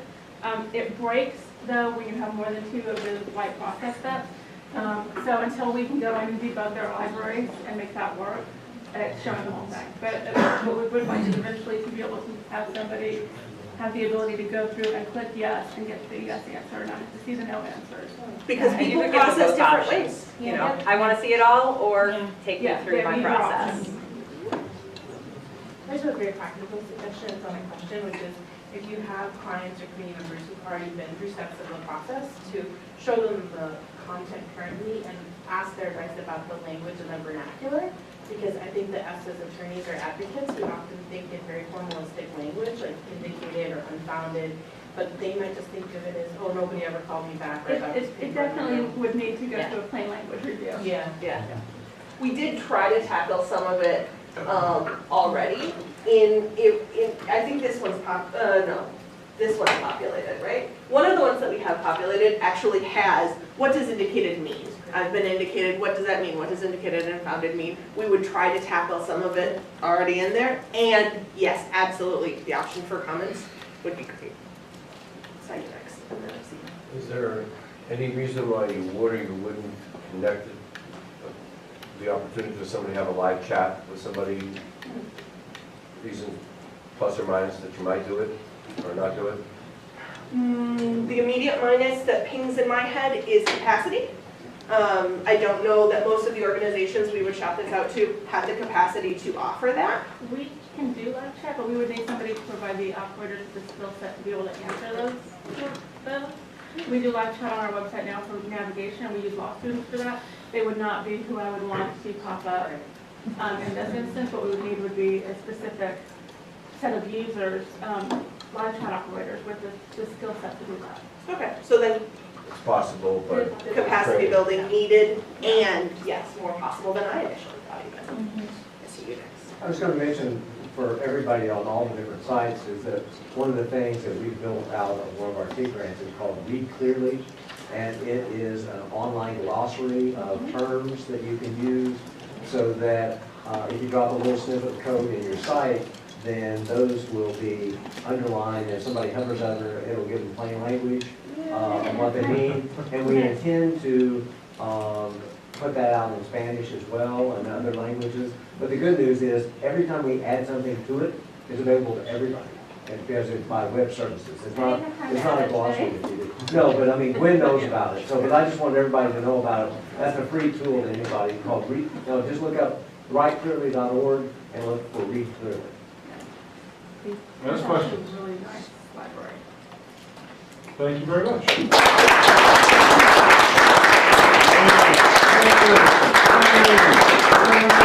Okay, we have too many good ideas here today. We're finally down to number 7. So if you guys would take the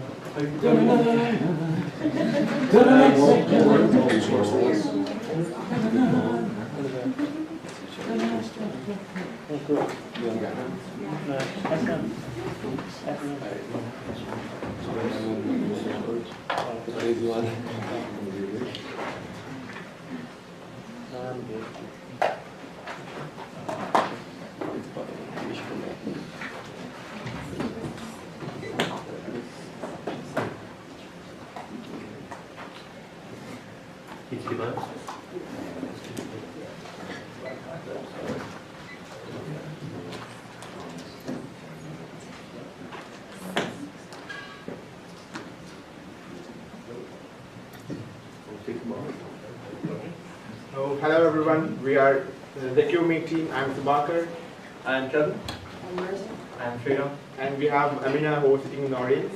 So let's get started. What is the QME? What was the intent we have done this particular application? So what we go through here is what made us to think about this application and what was the reasoning behind this application and how we have been executing this application. So that is like what we're going to see in this presentation. Next one.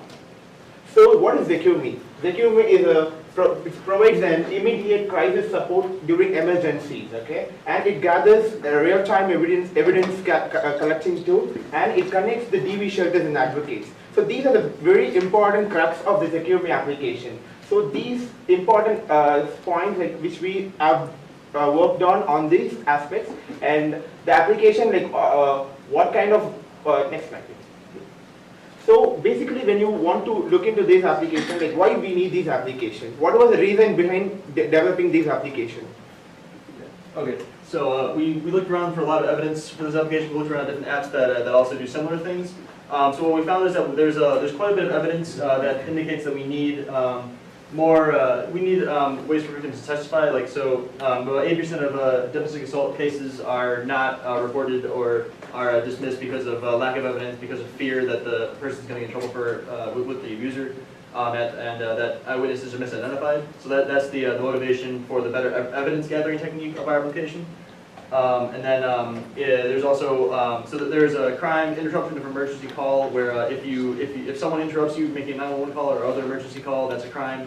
In Minnesota, Washington, and Illinois, this crime is specifically for domestic violence. So it's clear that there's a really great problem where people or abusers or other people are interrupting calls specifically for domestic violence. But that's the motivation for the discreteness of our application and the ways that the various things we have to try and keep it discreet and hidden from unwanted viewers.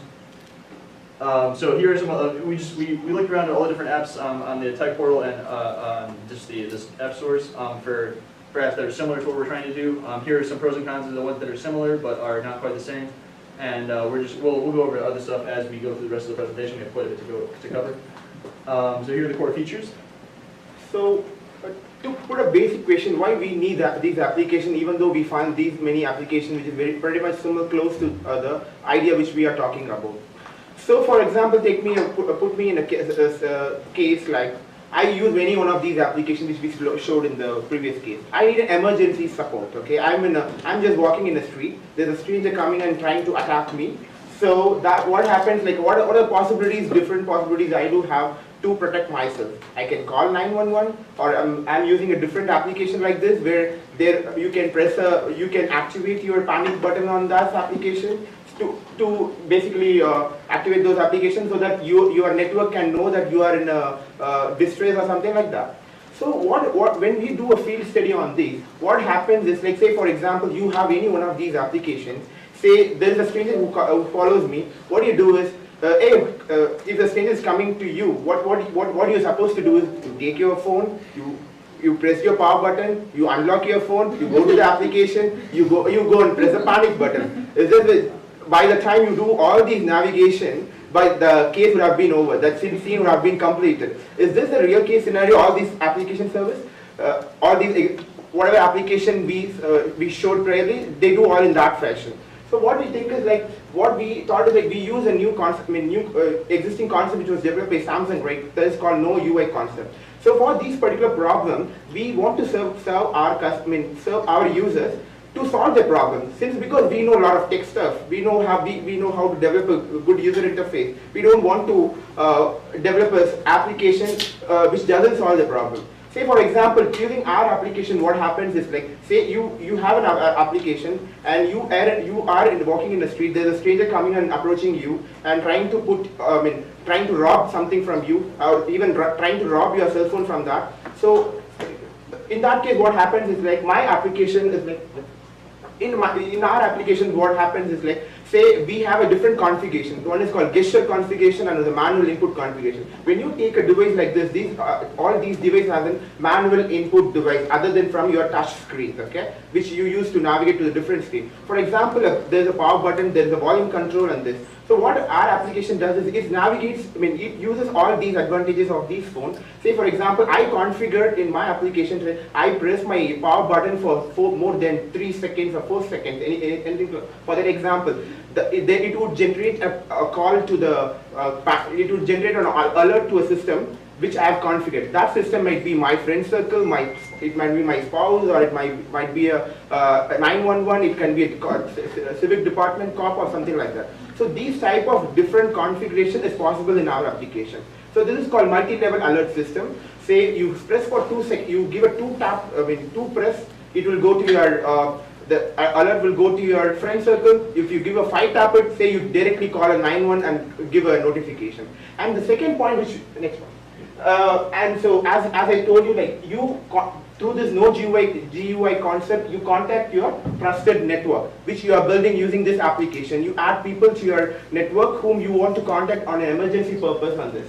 And this, one more added advantage of this is that you have a direct contact with the DV advocate. Say for after the post the scenario, post the case is happening, you want to have some legal prosecutions going to be done on this. So in that case, we connect people using our application. Next one.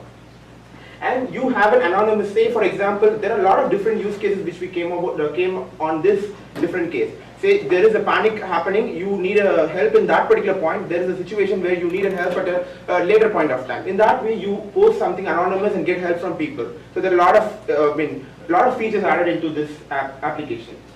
And discrete recording. I was talking about something called evidence gathering. So when we went through our research, right, what happened is like when you try to have these type of cases, when you want to legally prosecute the scenario, what happens was the major problem which advocates and attorneys faced is like they lacked evidence. Okay, they were not able to produce evidence for that. Say take in a real case scenario. Say there was a person who was trying to steal something, and that person steals something from he run away, and you call 911. The police comes up. You were in a tremendous amount of stress, right? You never give attention to details. You never knew that that guy was wearing a shorts or wearing a jean, or because you were in a deep stress. So whatever evidence you give to the police will not be that correct, okay? So that might lead to a false case also. So in that case, we want to create something which is really valid, which is really useful for the investigation agency to help your investigation. In that case, what a special feature of our application does is like once you alert this panic through gesture mode or a normal mode, what happens is we activate your device camera and your audio recording features. Say for example, there is a stranger attacking me. I think that I'm in trouble. I just, without his knowledge, I just rub on my pocket, I just press my power button and I'm done. The recording starts and it's pushed into cloud, okay? Where it's pushed into some cloud, and where there is a what is happening around the surrounding is getting recorded. In that way, this can act as an evidence for legal prosecution or something like that, or for a future investigation. So this is one of the important features which we are trying to build, which we don't found right now in the market. Also, another with the discrete recording, we did look at all the laws for Illinois. 38 states have, like everyone has like a no discrete recording law, but most states have an exception where if you think the person's one of the parties is going to install or another party is okay with the recording, which would be the person that's initiating the recording with the application.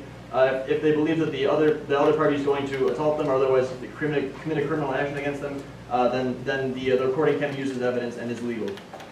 So moving on.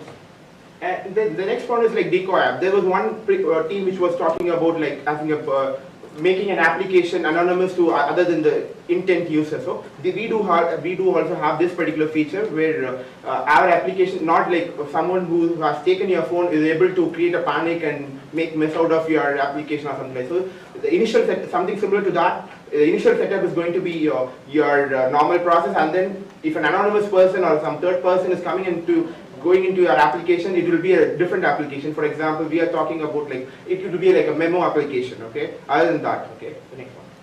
And one of the important things which we want to insist is that like these applications are very much concerned with your personal data, personal security, and all these things. So and there are a lot of different laws also come into place. So we want to give our users immense level of customizability. So you make your choice, okay? So what you see is what you get. That is what we plan. So what you do is like, if you want to push your whatever evidence you gathered or whatever data you record to cloud, that is your decision. If you want to put it in your local system, that is your decision. If you don't want to push anything, that is your decision. So we have a lot of different level of customizability into our application, so that whatever decision which you made, you are responsible for that. So okay, in that case, we are doing it. We also give customizability over data collection, which is what he was talking about, and also data distribution, which he was also talking about, and also data destruction. So if you put it to the cloud, you can destroy it whenever you want, or you can set it to destroy itself automatically if you want to, or anything like that. So we wanted to focus on user customizability and decisions there. So basically what we're talking is like we'll go through one particular flow chart, like what will happen in the real, I just told you. So what happens is like user can use our application in two modes. One is panic mode, is normal mode. Say you are in a real panic, you want to alert your alert system level, for example, multi-level. I configure it as multi-level, okay? Say for me, the first level would be my friends, and the second level would be say my parents, and the third level would be the cop, okay? Say if I'm seeing, how do I differentiate this level? Say for example, someone is trying to steal something from me. Okay, I'll intimate my parents. I will have a 2 tap into it so that my parents get intimate. They will come to it. Say that there is someone person is pointing a gun towards me. Okay, this is more of panic level. So let me call me a cop. So I'll have a 5-level tap into it so that the cop comes into picture into that. So like that, we'll have multiple level of this thing, and there is a normal mode also. So normal mode, you just go to the UI. And then based on what type of panic you want to create that, and there are different type of channels in which we do it. Say you want to just send a message, you just want to give a voice call, or just directly you want to register a complaint with a third party, like for example an agency, investigating agency, or you want to, and then you want to give a live stream video. And one thing which I want to talk about here is like when you talk about judgment or any justice and all, there's a famous saying, something called like delayed justice is denied justice, right? What we are trying to relate over here is like we want our users to make a quick and real-time decision based on the users, based on these inputs which we give. What we're trying to do is like we trying to make a decision process, a cascading stuff. For example, I think that I'm in a panic. I give an alert, and it moves to my second level of audience, like say for my friends. They are trying to, if I have given an access to my video stuff, they're going to watch my video and see, is there really something panic is happening? So they're going to take a decision on my behalf, my well-wisher is going to take a decision on my behalf, and they're going to move it beyond, okay? They think that there is a cop involvement is required, they're going to push that alert to the next level. If they think that I can solve this problem, okay, let me drive and go and solve this problem. So these type of cascading stuff is going to happen on our application. And then continue the flow diagram. And once the panic is activated by the user, it records the video and stores it in the cloud, and then it sends an alert message to his friends, and it also sends an alert message to the police. It's all a user configuration, like they can choose to send to the friends or choose to send to the police. And then it also sends a video to the friends of all the recording which has happened, and the police also gets a video, and that too is user configured, like they can choose to send it or not. One quick point is that the objective of this evidence collection is to make a quick decision. We don't want to be an application which gives you not to document, not store something and take a real decision. We want our users to make real-time decision which will save life and which will make their life better. And the next, the advocates and the DV shelter have separate login. And once they log in, they can choose their region or area, like the zip code or a city. And within a particular radius, it can show if anybody is in distress. It will show them on their map so that they can connect with them and advise them. So that was one of the core features of the application, like you connect advocates and TV shelters people based on their distress, like within their vicinity, their area of things, they're able to see people who are in panic mode or people who require any help into it, and based on that they can contact with them and get some help from them. And in this way, it connects people who needs help.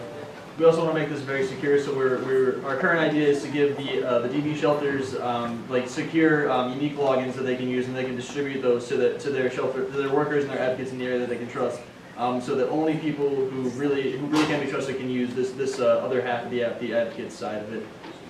Only they can get into it. I think next we'll move to prototype what we have done. To give you a real-time user experience to gather some real-time feedback.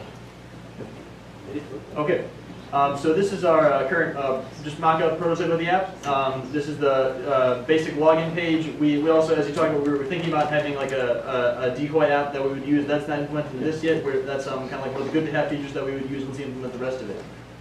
So it would be hidden behind the app like that, ideally, as the ProCal group had. Okay, so once you log in for the first time, you'll be taken to this initial setup list series of pages where you'll be required to configure the app to your specifications. So this isn't everything we need to have in here. This is just like a demonstration. So for instance, if you want to have your no UI panic button pressed to be like a button, like your power button, your volume button, or your home button, or whatever you have on your phone, you can click on the button option. and go to that and put it there. Or you could, if you want to have a gesture like shake it or something like that, the newer phones have that kind of a feature. So if you wanted to have something like that, you can also configure that, ideally.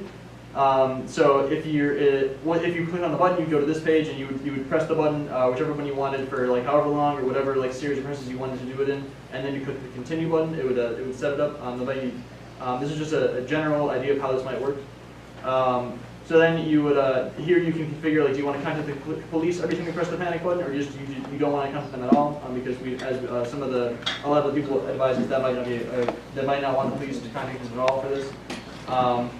And then you want to take your audio recordings when you press the button. So if you're in a place where you don't want to take recordings or you don't think they'll be useful, you just don't like that idea of having those stored anywhere, you cannot have that. And then again, you have the time of how long you want the thing to record for. Then you'll go into a few more settings. These are, do you want the videos to upload to the cloud or not? If not, then it'll keep on your local device. And then if yes, how long you want the videos to exist for, so they'll be destroyed after that certain time you set. Or actually, you get a reminder first, like if the video is going to be destroyed, you still want to be destroyed. The reminder might take some work to figure out how to do that in a discrete way. We still have to work on that. So we talk about a lot of customizability to applications, right? So all these initial setup is one-step process when you start the application, okay?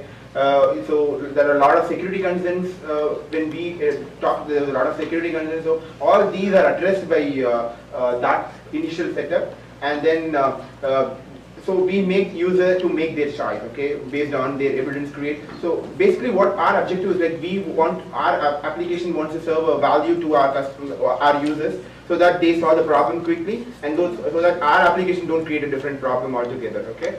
So all these initial customization, we don't give a default setup to our users, and we want them to take some time and discuss on all, take some initial setup time and do all these configuration, because it deals with a lot of, their personal data and all. So we give some time and do that configuration. Once they've done this configuration, that will never be, even though you have an option to change it at a later point of time, it's a one-time process basically. Okay, so we're just going to go through the rest of this mock-up pretty quick because there's some actual code we want to get to. The application has that little red exclamation point. That'll be your force quit, or emergency exit, whatever you want to call it, that most DV applications have to just get you out of this app immediately if someone was over your shoulder that you don't want to. And then so there's a couple you can always go back and reset your preferences to whatever you want them to be. You can reconfigure those in the settings and button preferences and all that. So actually let me talk about that. The first half of the app is going to be this panic button page. So if for some reason your phone breaks or you can't access the buttons or the gestures, you can't do that for some reason, you'll have to log into the app. You'll have to go through the problems or it'll take a long time to get to it, but you can still press the panic button if you have a few seconds to yourself where you can get to it. And it'll start the recording and send the messages as you already have configured. Then the other half of the app is this community page where so it's a social network basically. It's kind of like Yik Yak, if anyone knows about that. You'll be in your area. You'll have this radius around you where you'll get notifications from other people who have the same app, and they'll just post if they're in need of help or if they want some advice or something. And then you'll go into this this map only shows you the radius of you can set the radius how far away you want to send your messages to people or how far you want to receive messages from people. This is all completely anonymous, by the way. Yeah, exactly. One quick point is these are anonymous. It all depends upon whatever configuration you do it. If you want to be anonymous, you will be anonymous, and then a lot of encryption we are planning to do. What if you don't want to show your location though? Sorry? Is it possible to decide not to show up on the map? Yeah, we're giving a lot of configuration stuff to the user. If there's code, you might want to go ahead and get to that because we're running a little bit late. Yeah. Okay. Also, one quick point: the red names are going to be the DV advocates. They're a special part of the app. You'll be able to trust their advice more than the black names or just anyone else. So let's you want to move on to that? All right. Sorry for all the time. Probably. We'll have some code demo, and then we have a small video then. We are done.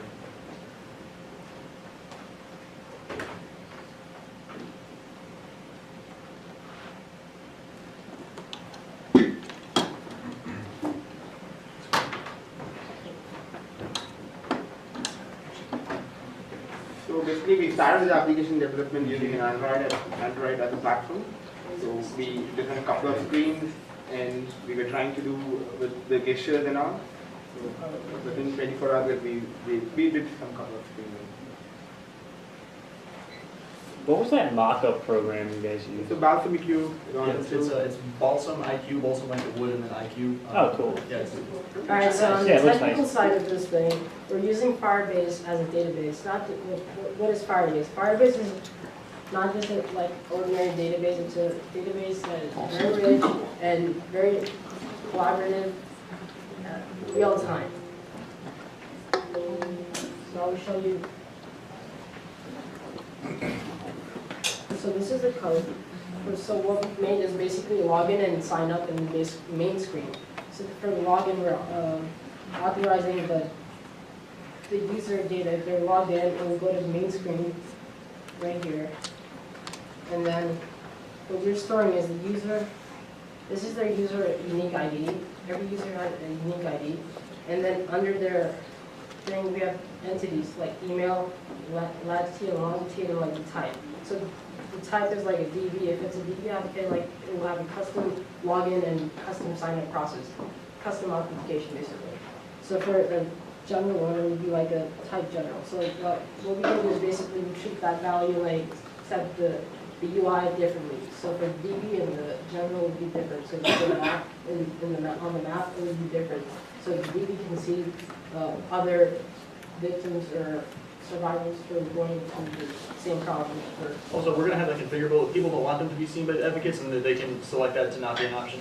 This is all completely anonymous and all encrypted, by the way, so no one will be able to access those ones or not so those two. So under the post, this is just like a unique push ID. Every object it just generates randomly. So author would be like the user ID. So like if someone were to respond to like a post, they'll get their user ID, so unique user ID here, and like their share. So like wherever they share, like the radius he was talking about, they will get like the share latitude and longitude of that under this thing. And this is another post, the author, and author the share latitude and longitude for the under the comments.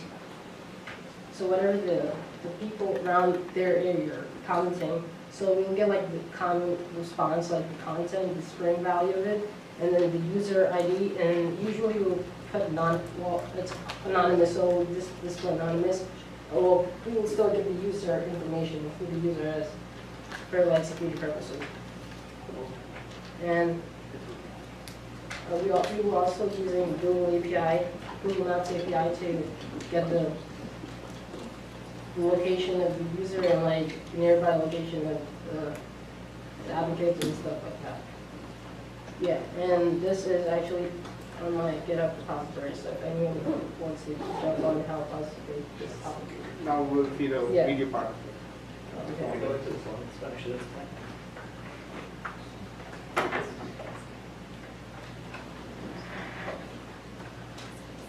Do we need to change the input? Should be all right. There we go. It won't be right.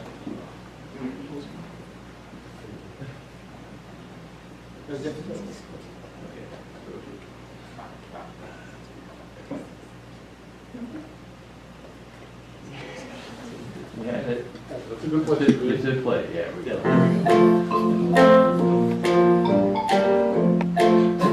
man.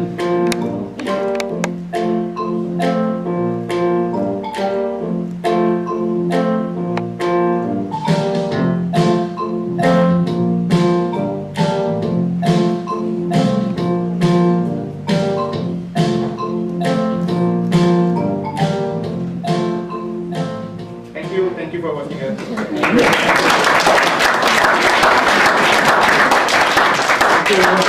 Questions? Anybody have anything? I have a question about maybe a local police. Are you contemplating that going to be a text message, or is it going to try to dial 911 and get a recorded message? but use the phones and they don't hear dialing. Again, I think that'd be like a user preference. You can text 911 or call them, whichever one that the user would prefer to do. That's actually something we were going to implement in the app, in the mock-up at least. Yeah. It was going to be like a preset message that you send, that you type in. So like when you alert the police, that's what will be sent to them. And you help your location. This is my location. I need a help correctly. So we just send as of now we just send a message to them or call default voice message to the police department. We just give you a location of the people who needed help. And there are different partners like we can also we saw like Chicago department, they have a system where you can register the complaint. You can push the using their web service also. You can push the complaint to their system, which will take. This all depends on user preference. One more question. Have you researched for iOS how you're going to create the app? Because from what I know, when your app is in the background, you don't know which button has been pressed. So it's... We're using like every... yeah, but for iOS doesn't allow you, the operating system doesn't allow you to check if a button has been pressed once you create the app, or if it's running in the background. We're basically doing the abstract pattern. Every phone has like a tracking or motor sensors that like tracks your location or accelerometer, like acceleration slipper and swing this phone. Like it will basically point out like pinpoint the location and like. So it depends on the device. Okay. For example, we have two. One is like you're pressing a manual button and pressing having your own gestures. Okay. For example, there are a lot of Android phones who doesn't have a button at all. Okay. Which is like Korean phones or any Chinese phones that don't have a button at all. So it depends on the device. It is going to be configurable to the lot level. If there is no button, you're going to have a gesture. And for example, these are really a panic situation. We don't want to record something which will be in a natural way. So when you take advantage of using accelerometer or different type of sensor which is built within the application and record these abnormal activities which you can reproduce. For example, if you take Coursera, right, to authenticate user, right, they do record your typing skills, okay, based on you. So these kind of heuristic evaluation which we can do and get a correct pattern to trigger the panic. Yeah, basically it's like an abstract map, like when you're moving, you pinpoint like location, like calculate distance, and if that distance match with their gesture, will trigger that. So it depends on the user. You are required to configure it. Thank you very much.